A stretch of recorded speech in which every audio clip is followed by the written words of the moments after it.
ataupun langkah-langkah hukum yang kami lakukan, kami akan menyampaikan kepada rekan-rekan wartawan. Tangannya bang. Sebelumnya kami setelah berdiskusi kepada teman-teman tim lainnya, termasuk juga dengan Mbak Inara, terkait langkah-langkah hukum apa yang akan kita lakukan terhadap permasalahan ini. Nah, kita pada tanggal 6 Mei hari Sabtu telah melakukan langkah-langkah hukum, baik pidana ke Polda Metro Jaya. Untuk selanjutnya mungkin Mbak Inara menyampaikan bahwa beliau sudah melakukan langkah-langkah hukum. Oke.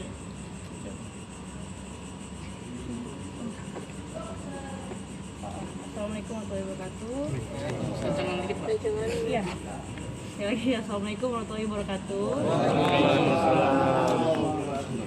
Untuk hari ini aku ingin membacakan surat laporan polisi dengan terlapor Firgon Teguh Putra dan saudari TA.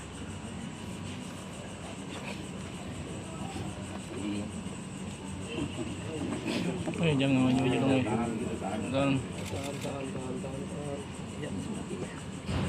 Boleh kanan lu kan?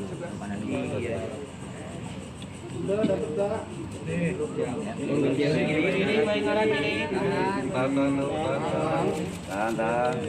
Tengah. Ini Mbak.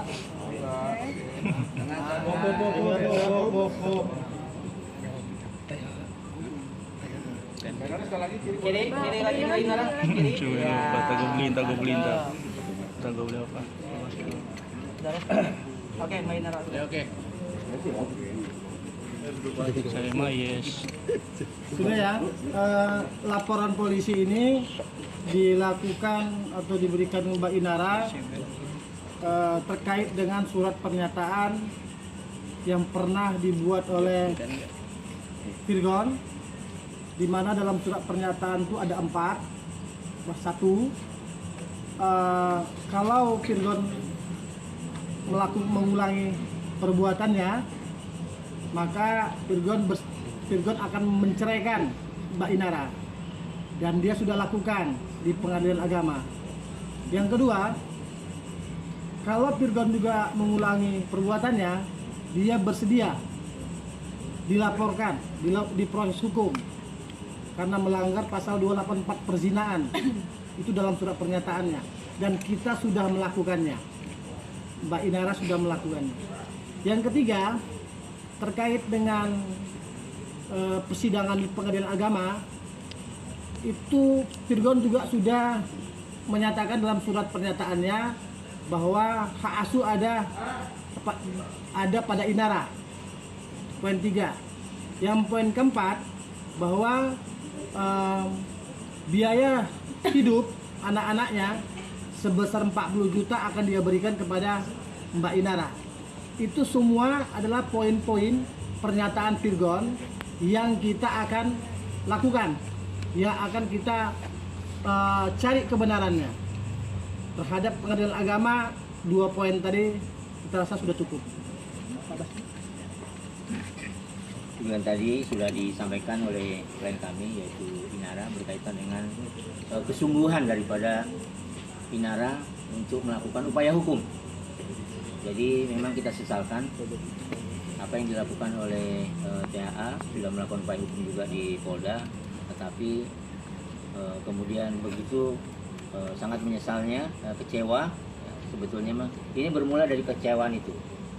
Sedangkan klien kami sudah melakukan minta maaf, kemudian menjawab somasi, kok masih juga di uyo-uyo ceritanya, ya. Jadi dengan alhamdulillah kemarin tanggal 6 diterima laporan daripada klien kami khususnya, ya. Itu ada 2 terlapor, jelas-jelas ini terlapor sudah ada ditulis. Tapi kalau di Bijaksana kemarin kan nggak ada lapornya. Nah, jadi nggak usah ragu-ragu lagi, ya, bahwa upaya hukum daripada klien kami memang benar-benar sudah dilakukan. Buktinya tadi laporan sudah ditunjukkan, ya. Demikian. Pasal apa? Mungkin ada pertanyaan lain? Asal dugaan apa? Pasal Ya, perzinahan. Asal pasalnya 284. 84. Ya. Bang, isi dalam pasal perzinahan sendiri kan harus ada saksi dan juga melihat hal itu. Gitu. Itu bagaimana, Bang? Kita sudah memiliki bukti-bukti, beberapa bukti-bukti yang nanti dikuatkan oleh keterangan saksi. Nah, begitu. Nah, salah satu kalau untuk bukti-bukti lain nanti kita nggak jelaskan di sini ya. Tapi ada bukti yang perlu kita jelaskan gini. Ada bukti-bukti pengiriman uang, begitu. Nah, kalau Virgon itu mengirimkan beberapa uang, sejumlah uang kepada apalah si wanita lain itulah, kan begitu. Nah, biasanya kan kalau kita mengirimkan uang dalam bentuk m-banking ada catatan-catatan yang bisa kita buat. Catatan ini gitu. Nah, ini kita mendeteksinya agak berbeda nih. Virgon mengirimkan sejumlah uang dengan catatan-catatan. Salah satu catatannya servis, bengkel, kampas rem. Kita kaget lah, gimana ceritanya nih? Kok bisa ada kampas rem? Ya, bengkel, jasa servis, terus apa lagi? Banyak itu yang aneh-aneh. Oli. Kan gitu kan? Lah, kaget kita nih. Itu adalah catatan pengiriman seperti itu. Karena itu maka perlu digali. Gitu. Apakah wanita itu punya bengkel? Kita nggak tahu juga kan? Gitu. Bang, berarti hanya pasal 284, tidak ada pasal lain? Iya, karena memang dalam surat pernyataan Virgon seperti itu. Ya, berarti berdasarkan surat pernyataan. Iya. Tapi ketika kita bicara bukti perzinahan, Iya. dalam pasal itu sendiri disebutkan bahwa harus melihat hubungan badan itu sendiri. Kita ada beberapa bukti. Kan kita di sini tidak perlu sampaikan itu ya. Iya. Nah, itu ada di proses hukum nanti. Nah, tapi kita ada beberapa bukti. Nah, salah satu buktinya yang kita sampaikan tadi, yang itu. Kalau yang bukti yang lain kita nggak perlu sampaikan lah ya. Nah, karena Berupa video, bukti lain. ada video, ada chat, segala macam lah ya. Nah, gitu kira-kira. Nanti perlu didalami juga oleh kepolisian. Gini, Mbak Inara ini kan dia punya suami. Kemudian dia terzolimi. Kemudian suaminya membuat surat pernyataan. Mbak Inara sebagai seorang wanita, sebagai seorang ibu, sebagai seorang istri perlu mencari kebenaran itu. Apakah surat pernyataan yang dibuat oleh suaminya tentang perzinahan tadi benar atau tidak? Jadi Mbak Inara pengen mencari kebenaran itu, gitu. Jadi bukan karena dia benci, bukan, mencari kebenaran melalui proses hukum ini, gitu, ya. Mbak Inara sudah membacakah gugatan cerai dari Virgon yang menyebutkan bahwa hak asuh bersama? Sudah ada belum? Sudah. Dan Mbak menyetujui hak asuh bersama? Ya, karena harus sesuai dengan pernyataan yang tanda tangan nih, bahwa ya hak asuh di tangan saya. Oh gitu, hak asuh di tangan Mbak ya? Ada lagi? Kalau pihaknya kalau setiap kali kita soal uang itu selalu mengundang itu sidang apa kalau untuk berpihak apa? Kalau Jelaskan tidak membantah tapi juga tidak berani membenarkan. Kalau kami begini, kan ada pengiriman uang transfer dengan catatan-catatan. Ada sebagian yang tidak dengan catatan, ada sebagian yang ada catatan. Kami kalau ada transfer ke wanita lain, catatannya kan pas rem segala macam, kan kami bingung. Maka perlu didalami. Nah, terus oli, Iya. kan pindahan bengkel. Iya. Itu kan perlu didalamin gitu loh. Karena perlu didalami itulah maka kita lapor polisi. Nah, Mbak Inara itu pengenlah mencari kebenaran ini semua. Kak Inara, terkait yang baru-baru ini yang sepertinya ada dokumenter dengan mama mertua seperti yang apa? tabayun. Ya, karena dari awal sebelum akhirnya viral, saya menemui jalan buntu untuk minta tolong pada pihak keluarga dari Virgon, terutama ibu mertua, untuk menengahkan kami jalan buntu. Kemudian setelah akhirnya viral juga pun saya sudah minta untuk mediasi juga nggak berhasil, malah saya alih-alih dapat ditengahi gitu masalah saya, malah saya dimaki-maki gitu di chat WA. Kemudian juga sampai ke sosmed kan, makanya saya harus mengklarifikasi diri saya, posisi saya. Tapi memang benar selalu membela Virgon, maksudnya gosip Virgon salah pasti mamanya tidak pernah membahasnya, tidak pernah menegur gitu, atau gimana? Ya bisa kalian nilai sendiri. Maki-maki di sosmed itu pemicunya apa baik sempat bertanya sesuatu atau seperti apa sampai akhirnya dia balas dengan masing-masing? Saya sih paham psikologi seorang ibu pasti akan membela anaknya. Cuman ada baiknya, alangkah baiknya ketika ada masalah rumah tangga, kalau orang tua tidak bisa menengahi, tidak sanggup lagi menangis, setidaknya jangan ikut campur supaya masalah tidak semakin runyam. Itu aja sih. Mbak Inara, dalam isi gugatan itu Virgon menginginkan hak asuh bersama itu karena pola pendidikan agama terhadap anak itu berbeda. Itu bagaimana, Mbak? Ya sekarang kan kalau misalnya memang beda, kenapa saya harus minta tolong sama Ustadz Dery untuk mediasi? Memang pola pendidikan agama yang seperti apa, Mbak? Yang berbedanya gitu, Mbak? Ya nggak ada yang beda, karena saya sendiri juga sudah konsultasi ke Ustadz Dery bahwa sholat yang saya jalani ya sama aja sama yang mereka jalani, yang dengan menjamak sholat ketika kita lagi sibuk, itu sah-sah saja. Apakah termasuk selentingan kabar soal sholat tetap 5 waktu tapi setiap sholat itu 2 rakaat? Ya itu kan tadi saya bilang menjamak sholat. Oh, jadi dijamak hal itu? Iya, ketika kita ada urgency, ada darurat. Oh, tapi ketika setiap hari melaksanakan ibadah tidak seperti itu? Iya, kalau misalnya kita bisa mengejar waktunya dengan sholat secara khusyuk, kenapa tidak? Kak, kamu merasa kecewa nggak sih Kak? Maksudnya sudah minta maaf kemarin tapi tetap dilaporkan oleh pihak. Enggak sih, biasa aja.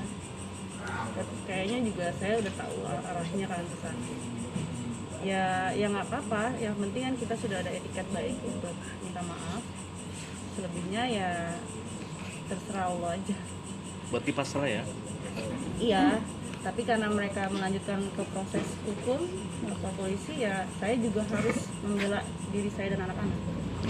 Mbak Inara, dari laporan kemarin apakah akan ada tambahan untuk bukti-bukti yang menguatkan? Laporan mana? Laporan abang yang kemarin, Mbak Inara yang kemarin ke Polda. Oh, belum. Kan kita lagi nunggu pemeriksaan ini. Iya. Pemeriksaan Mbak Inaranya. Nanti dikabarin kalau nanti Mbak Inara diperiksa dalam perkara yang dilaporkan Mbak Inara, nanti dia kabarin sama rekan-rekan wartawannya. Belum ada jadwal ya untuk pemeriksaan Mbak Inara dari laporan itu? Apa? Belum ada jadwal berarti dari pemeriksaan? Nanti disampaikan. Nanti disampaikan. Insya Allah.